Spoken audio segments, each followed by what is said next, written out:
News 18 বাংলার খবরের জেরে বেহাল সেতু মেরামত, জলদাপাড়া চিলাপাতা বানিয়া সেতু বেহাল। আর নিউজ 18 বাংলায় খবর দেখানো হয়, তারপরে তৎপরতা। জলদাপাড়ার পর্যটনের গুরুত্বপূর্ণ এই সেতু। টেলিফোন লাইনে রয়েছে প্রতিনিধি রাজকুমার। নিউজ 18 বাংলার খবরের জেরে বেহাল সেতু মেরামত, কি বলছেন স্থানীয়রা, কতটা খুশি তারা? একদমই প্রিয়াঙ্কা, দেখো স্থানীয়রা প্রচন্ড খুশি। তার কারণ হচ্ছে আমাদের খবরের জেরেই কিন্তু এই সেতু মেরামত হচ্ছে এবং আমাদের যে চ্যানেল নিউজ 18 বাংলাকে কার্যত স্থানীয় মানুষেরা ধন্য করছেন এবং এলাকার যে পঞ্চায়েত প্রধান তিনিও কিন্তু ধন্যবাদ জানিয়েছেন আমাদেরকে যে আমরা খবর দেখানোর পরেই এই পর্যটনের মানচিত্রে, উত্তরবঙ্গের পর্যটনের মানচিত্রে এই অত্যন্ত গুরুত্বপূর্ণ এই সেতু অবশেষে মেরামত হচ্ছে। তবে স্থানীয় বাসিন্দাদের আরেকটা দাবি যে সেতুর দুই পাশে যে ডাইভারশন রয়েছে সেই ডাইভার করা হোক। প্রিয়াঙ্কা, বেশ, ডাইভিশনটা বানা, তারপরে কাজটা চালু করুক ব্রিজের। নিচের পিলারে তো কিছু নাই, শুধু ওই যে খুঁটি, লোহার খুঁটিতে আটকায় আছে। আমরা চাই যে আগে ডাইভিশনটা করুক, তারপরে ব্রিজের কাজটা চালু করুক। এখন কাজটা চলছে, কিন্তু ডাইভিশন করতেই হবে, ডাইভিশন ছাড়া আমরা করতে দেবো। অনেক খুশি, কাজ শুরু হোক, কারণ দুই পাশটা ব্রিজের দুপাশটা কিন্তু একদম খুব খারাপ অবস্থা হয়েছে, যখন তখন ইনসিডেন্ট দুর্ঘটনা ঘটে যেতে পারে। খড়গপুরে উচ্ছেদ নোটিশ রেলের। খড়গপুরের পুরী গেট সংলগ্ন 45টি জায়গা চিহ্নিত করেছে রেল। অবৈধভাবে দখল করা 45 জমি চিহ্নিত রেলের। 3 মে ওই সমস্ত জায়গা খালি করার নির্দেশ দেওয়া হয়েছে। হাইকোর্টের অনুমতি নিয়েই নোটিশ রেলের তরফ থেকে। খড়গপুরে বিশ্বরঞ্জন নগর এবং সুভাষনগরে উচ্ছেদের নোটিশ। রেলের নোটিশে ক্ষুব্ধ স্থানীয় বাসিন্দারা।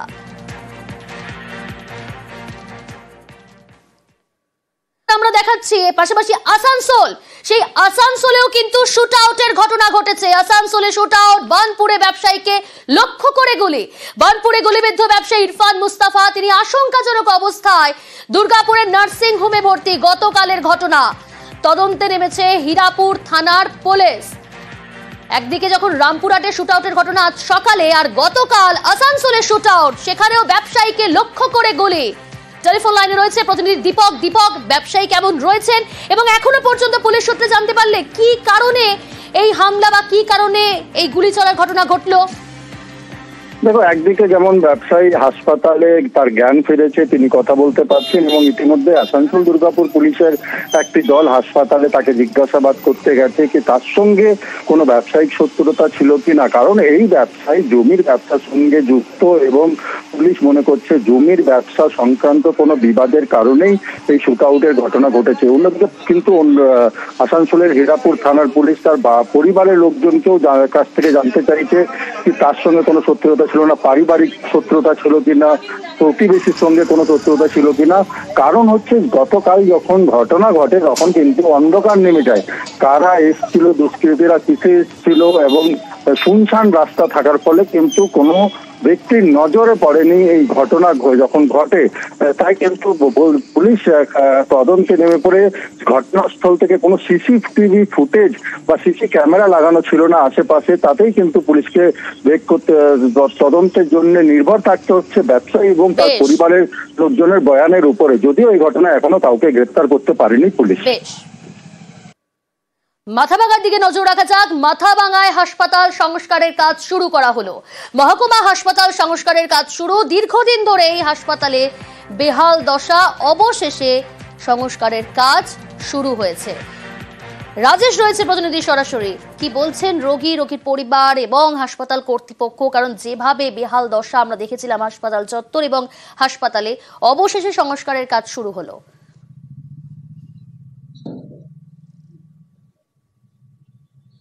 দেখো প্রিয়াঙ্কা, মাথাভাঙা মহকুমা হাসপাতাল কিন্তু খুবই গুরুত্বপূর্ণ। কারণ মাথাভাঙা মহকুমা হাসপাতালে শুধু মাথাভাঙার বাসিন্দা নয়, মাথাভাঙা, শীতলকুচি, জামালদা বিস্তীর্ণ এলাকার মানুষ কিন্তু এই হাসপাতালে চিকিৎসা পরিষেবা নিতে আসে। দীর্ঘদিন ধরে হাসপাতালের বেহাল পরিস্থিতি তৈরি হয়। হাসপাতালের চাঙর খসে পড়তো, যার ফলে কিন্তু যারা হাসপাতালে চিকিৎসা নিতে আসতেন তাদের মধ্যে একটা আতঙ্ক তৈরি হয়েছিল। অনেকেই হাসপাতালমুখী হতে ভয় পাচ্ছিলেন এবং বিভিন্ন দপ্তরে তারা অনুরোধ জানিয়েছিলেন এবং হাসপাতালের সুপারকে অনুরোধ জানিয়েছিলেন রোগীর পরিবারের আত্মীয় স্বজনরা এবং মাথাভাঙাবাসী। তারপর কিন্তু স্বাস্থ্য দপ্তরের পক্ষ থেকে প্রায় 90 লক্ষ টাকা ব্যয়ে এই হাসপাতাল সংস্কারের কাজ শুরু হয়েছে এবং হাসপাতাল সংস্কারের কাজ শুরু হয় কিন্তু রোগী, আত্মীয় পরিজন এবং মাথাভাঙাবাসী কিন্তু যথেষ্টই খুশি। কারণ যে পরিস্থিতিতে সাধারণ মানুষকে বিশেষত গরিব মানুষকে চিকিৎসা নিতে যেতে হতো হাসপাতালে, এবং সেই পরিস্থিতি থেকে হাসপাতাল সংস্কার কাজ শুরু হয়েছে। এখন হাসপাতালে যেতে কেউ আর ভয় পাবেন না এবং সুস্থ পরিষেবা তারা হাসপাতালে পাবেন। তার জন্য ধন্যবাদ জানিয়েছেন হাসপাতাল কর্তৃপক্ষ এবং স্বাস্থ্য দপ্তরকে। প্রিয়াঙ্কা, পেশেন্ট পার্টিরা আসতো, সেখানে ভয় পাইতো, পেশেন্টরাও ভয় পাইতো, আতঙ্ক হয়ে যেত, পরিবাররাও রাখতে চাইতো না যে এখানে কোনো একটু দুর্ঘটনা ঘটতে পারে। এখন এখানে সবকিছু হসপিটালটা পরিষ্কার পরিচ্ছন্ন রাখা হচ্ছে এবং বিল্ডিংটা যে খুলে পড়তো সেটাকে রিপেয়ারিং করা হচ্ছে। আর এটা ঠিক করার পরে তো আর পাবলিকের ভয় থাকবে না, পেশেন্ট পার্টিরাও ভয় পাবে না, যে সেখানে সুস্থভাবে সংস্থা করা যাবে। আপাতত কাজ শুরু হয়েছে, আপনার গত 3 তারিখ থেকে কাজ শুরু হয়েছে। ইঞ্জিনিয়ার ডেট দিয়েছে আপনার 90 ডেজের মধ্যে কাজ কমপ্লিট করতে। স্যাংশন 89 লাখ সামথিং হয়েছে, এটা 27 জানুয়ারি হয়েছিল এই বছরে।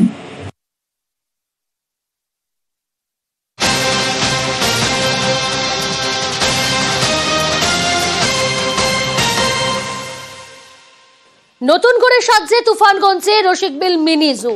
1,56,00,000 টাকা খরচে তৈরি হচ্ছে এই চিড়িয়াখানা। নতুন করে সাজিয়ে তোলা হচ্ছে তুফানগঞ্জের এই রসিকবিল মিনি জু। শুভঙ্কর রয়েছে সরাসরি। শুভঙ্কর, নতুন করে সাজানো হচ্ছে এই মিনি জু, কতদিন লাগবে, কতদিন সময় লাগবে, কতদিন পর সেখানে আসতে পারবেন দর্শকরা, দর্শনার্থীরা? হ্যাঁ, তোমাকে জানিয়ে রাখি, এই যে তুফানগঞ্জের এই রসিকবিল মিনি জু, এটি হচ্ছে উত্তরবঙ্গের বিভিন্ন জেলার পাশাপাশি অসমের, নিম্ন অসমের পর্যটকরা এখানে দেখতে আসে। এখানকার পরিযায়ী পাখি দেখতে যেমন ভিড় জমায়, পাশাপাশি এখানে বেশ কিছু টাইগার রয়েছে, বাঘ রয়েছে, হরিণ রয়েছে, এছাড়া অজগর রয়েছে, ঘড়িয়াল রয়েছে, বিভিন্ন এই যে পশু পাখি এবং প্রকৃতির টানে কিন্তু মানুষ আসে। কিন্তু বেশ কিছু পরিকাঠামোগত সমস্যা চলছিল বেশ কিছুদিন ধরেই, সে কারণে বন দপ্তরের পক্ষ থেকে 1.5 কোটি টাকা বরাদ্দ করা হয়েছে এবং সেই টাকায় এইখানে কিছু পরিবর্তন করা হবে, বাঘেদের বাসস্থানের কিছুটা পরিবর্তন করা হবে, যেখানে পাইথন থাকে সেটা কিছু পরিবর্তন করা হবে। সব মিলিয়ে বন দপ্তর যেটা জানিয়েছে যে মাসখানেক পর থেকেই কাজ শুরু হবে এবং পুজোর আগে সেই কাজ শেষ হয়ে যাবে বলে বন দপ্তর সূত্রে জানানো হয়েছে। বেশ, ধন্যবাদ।